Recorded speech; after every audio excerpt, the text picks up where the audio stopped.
দুটি মন, একটুখানি সময়, আর অজস্র না বলা কথা। এই নিয়ে শুরু আমাদের লাভ জিপিটি, শব্দে শব্দে বোনা এক অনুভব। শুরু হচ্ছে লাভ জিপিটির নবম এপিসোড, মেঘের ওপারে একদিন।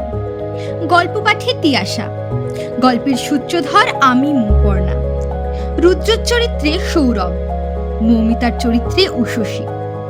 শুনতে থাকুন, সঙ্গে থাকুন। শুরু হচ্ছে মেঘের ওপারে একদিন। পাহাড়ের এক অদ্ভুত ক্ষমতা আছে। যে মানুষ একবার পাহাড়কে নিজের মনের কথা বলে, পাহাড় সেই কথা কোনোদিন ভুলে যায় না। আজ আমি আপনাদের এমন এক প্রেমের গল্প শোনাবো, যেখানে আছে পাহাড়ের নীরবতা, মেঘের ভেজা সকাল, দুটো মানুষের ধীরে ধীরে একে অপরের জীবনের অংশ হয়ে ওঠা, আর এমন কিছু মুহূর্ত যা শেষ হওয়ার পরেও মনে থেকে যায়। উত্তরবঙ্গের এক ছোট্ট পাহাড়ি গ্রামে কয়েকদিনের জন্য গিয়েছিলাম আমি। শহরের কোলাহল থেকে দূরে, চারিদিকে পাইন গাছ, সরু আঁকাবাঁকা রাস্তা, আর মেঘ যেন হাত বাড়ালেই ছোঁয়া যায়। প্রথম দিন ভোরে হাঁটতে বেরিয়ে দেখলাম একজন যুবক রাস্তার ধারে দাঁড়িয়ে ক্যামেরায় সূর্যোদয়ের ছবি তুলছে। তার নাম রুদ্র, পেশায় ভ্রমণ ফটোগ্রাফার। কিছুক্ষণ পরেই পাহাড়ি পথ ধরে কয়েকজন ছোট্ট ছাত্রছাত্রীকে নিয়ে এগিয়ে এলো এক তরুণ, মুখে মিষ্টি হাসি, কাঁধে বইয়ের ব্যাগ। গ্রামের স্কুলের শিক্ষিকা মৌমিতা। বাচ্চারা স্কুলে ঢুকে গেলে মৌমিতা রুদ্রর দিকে তাকিয়ে মৃদু হেসে বলল, আপনি কি প্রতিদিন এত সকালে বের হন? রুদ্র ক্যামেরাটা নামিয়ে হেসে উত্তর দিল, সূর্য যদি প্রতিদিন ঠিক সময় উঠতে পারে তাহলে আমি কেন পারবো না? মৌমিতা হেসে ফেলল। তাহা ঠিকই বলেছেন, তবে পাহাড়ে যারা নতুন আসে তারা সাধারণত এত ভোরে ঘুম থেকে ওঠে না। আমি নতুন জায়গাকে চিনতে চাই সূর্য ওঠার আগেই, কারণ তখন পাহাড়ের নিচের আসল রূপে থাকে। আমি একটু দূরে দাঁড়িয়ে ওদের কথোপকথন শুনছিলাম। বুঝতে পারছিলাম দুজনেই খুব সহজ মানুষ। পরের কয়েকদিনে প্রায় প্রতিদিনই ওদের সঙ্গে দেখা হতে লাগলো, কখনো ছোট্ট চায়ের দোকানে, কখনো ঝর্ণার পাশে, কখনো বিকেলের শেষ আলোয় পাহাড়ের ধারে। আমি যেখানে যেতাম কোনো না কোনোভাবে ওদের সঙ্গে দেখা হয়ে যেত। একদিন চা খেতে খেতে মৌমিতা বলল, আপনি এত ছবি তোলেন কিন্তু নিজের কোনো ছবি নেই। রুদ্র হেসে বলল, যে ক্যামেরার পিছনে থাকে সে নিজে খুব কম ছবিতেই থাকে, বুঝলেন? তাহলে আজ একটা ছবি তুলব। আমার? হ্যাঁ, তবে একটা শর্ত আছে। কি শর্ত? হাসতে হবে। রুদ্র মুচকি হেসে বলল, আপনার সামনে দাঁড়িয়ে না হেসে থাকা একটু কঠিন। মৌমিতার গাল লাল হয়ে উঠল।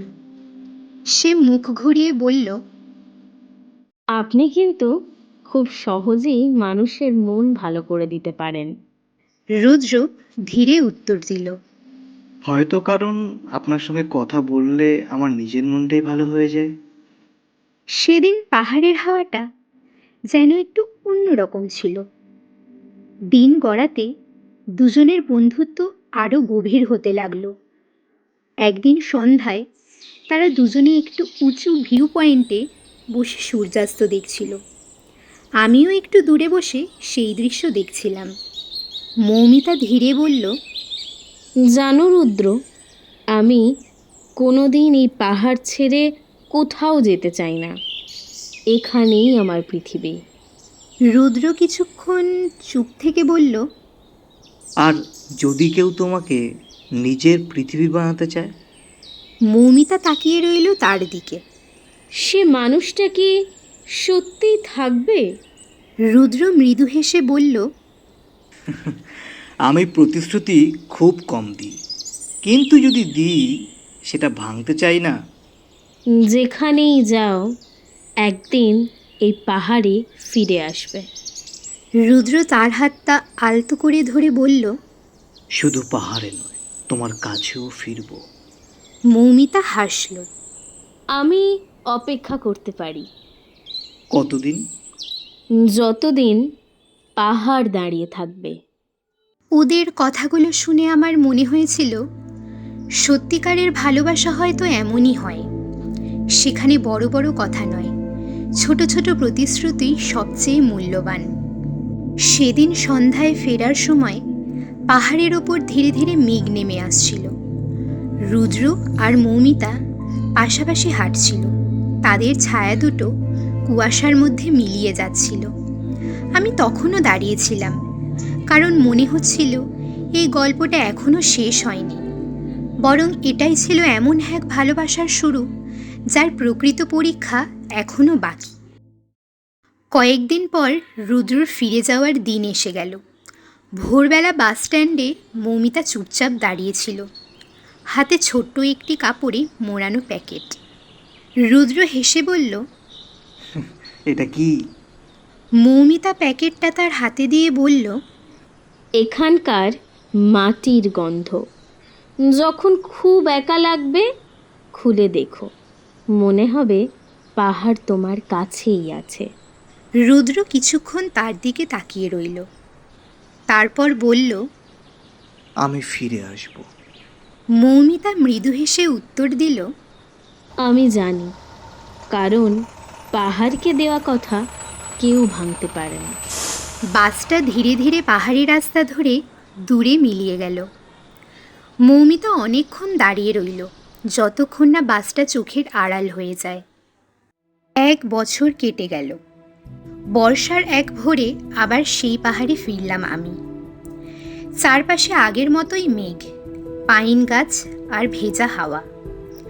গ্রামের স্কুলের সামনে মৌমিতাকে দেখলাম, তার মুখে আগের সেই শান্ত হাসি, তবে চোখে যেন অপেক্ষার ছাপ। ঠিক তখনই দূরে একটি পরিচিত মুখ দেখা গেল, কাঁধে ক্যামেরা, মুখে সেই চেনা হাসি, রুদ্র। মৌমিতা প্রথমে যেন বিশ্বাসই করতে পারছিল না, তারপর ধীরে ধীরে তার দিকে এগিয়ে গেল।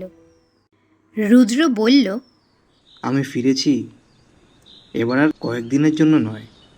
মৌমিতার চোখ ভিজে উঠল। সে শুধু বলল, আমি জানতাম তুমি আসবে। রুদ্র মৃদু হেসে তার হাতটা ধরে বলল, পৃথিবীর অনেক পাহাড় দেখেছি, কিন্তু বুঝেছি সবচেয়ে সুন্দর পাহাড় সেই যেখানে কেউ আমার জন্য অপেক্ষা করে থাকে।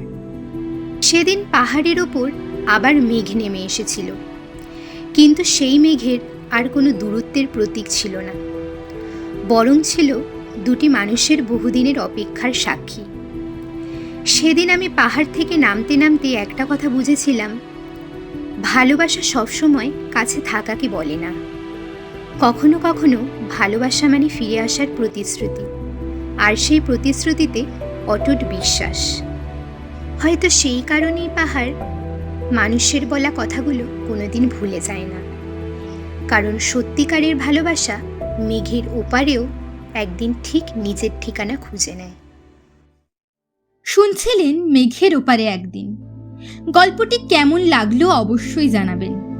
ব্যাকগ্রাউন্ড মিউজিক, সাউন্ড এফেক্টস এবং পোস্টার মেকিংয়ে স্বাগত ও শিবম। আপনারা যদি কোনো গল্প পাঠাতে চান সেটা আমাদের মেইল করতে পারেন।